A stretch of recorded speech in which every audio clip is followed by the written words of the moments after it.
Yo, what is up, Crockxen Clan members, Poke fans, and others who upon this video? I'm SoresanCrockxen with another episode review of Pokemon Sun and Moon Ultra Adventures. I watched this episode a little bit earlier, but work really screwed me over today. So I wasn't able to get the review up earlier than this. I apologize. I'm going to keep apologizing every day until the show decides to be a weekly series, and I don't have to worry about doing this shit every day. So this episode, it was kind of... It's kind of weird, right? Because it's going against some of the stuff that's like canon in the games. So, for example, Professor Burnett came to the house, to Professor Kukui's house, to do like a little test thing on Nebby, and Ash invited the gang over to like a sleepover. So they come in, and then they're talking about how they're gonna do the sleepover thing, and they invite Professor Burnett to stay the night. And I was like, okay. It's not weird. But then again, from my memory, and at this point I might be wrong, and I should probably do my research.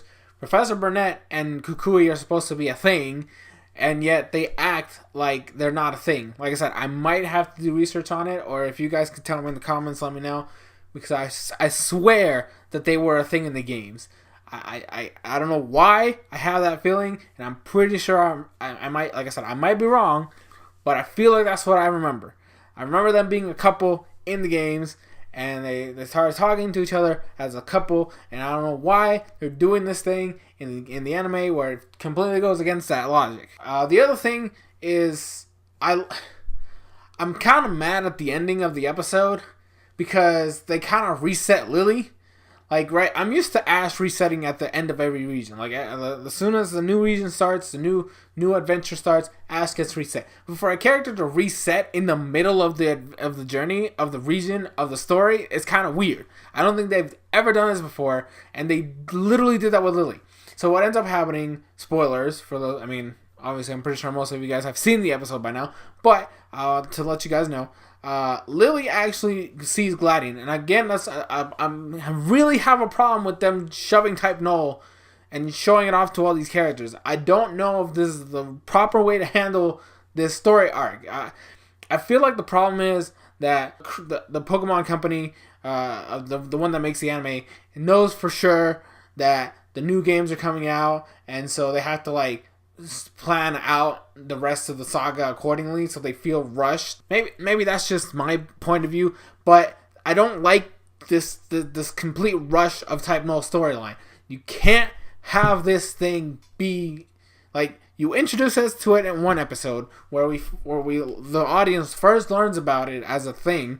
Fabo obviously knew about it because he was a part of the creation process, and Team Rocket stumbles around the documents of Type Null, so they know of its existence. And then in the next episode, Ash suddenly shows up where Gladian is, and then meets Type Null, and then Gladian tells him about Type Null, and then the episode right after that, Lily shows up where Gladian is and meets Type Null. Granted, she doesn't know what it is, right? But the fact that she saw it and then freaked out about it, I swear, if the next episode somebody new shows up and meets Type Null, I'm going to be pissed. And the problem with this setup, right? In the last episode, Gladian told Ash not to tell anybody, so he kept his mouth shut. This episode, Lily literally tells everybody that she saw her brother with this Pokemon that she's never seen before. What's that going to do? Is going to cause everybody else to get suspicious, and we're going to want to learn more. They're going to talk to Professor Kui, who's going to want to know about this as well. Ash might have to spill the beans, which is going to cause a whole other mess. I don't like this. This part right here, I feel is extremely rushed. I know I don't like it. I don't appreciate them doing this.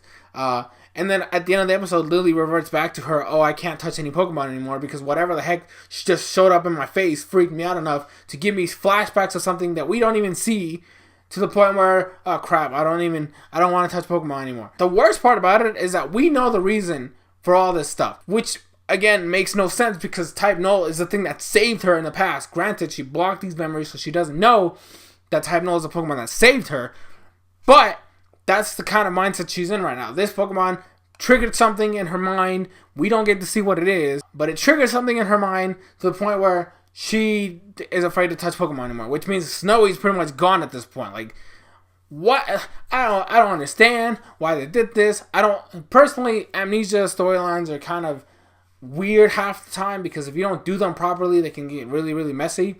This is one of those times because you're literally reverting your character back to the way it was at the beginning of the series, basically negating all that character development you had done to this point.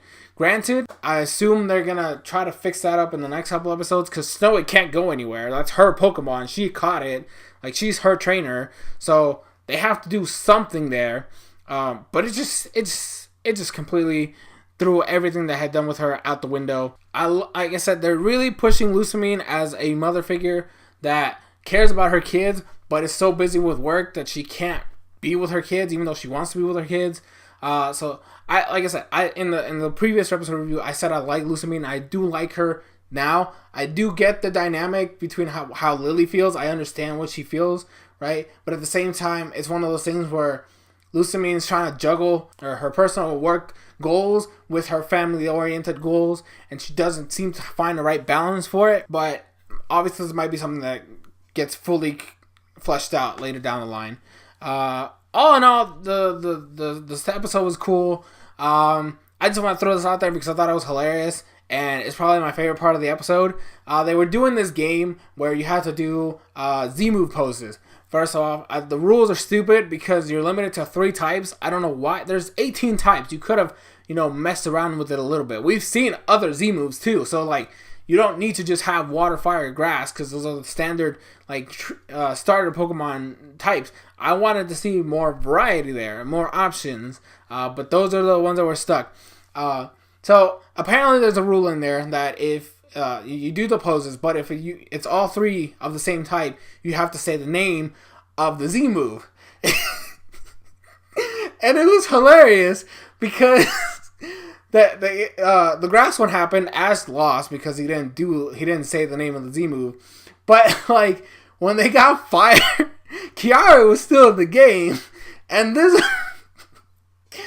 boy activated Inferno Overdrive. I thought it was the most hilarious thing ever because you see everybody just like, oh my gosh, Inferno Overdrive, and then because he's wearing his Z Crystal and the Z Ring, and her Tornado was doing it with him, it was freaking activated and then blew everybody away.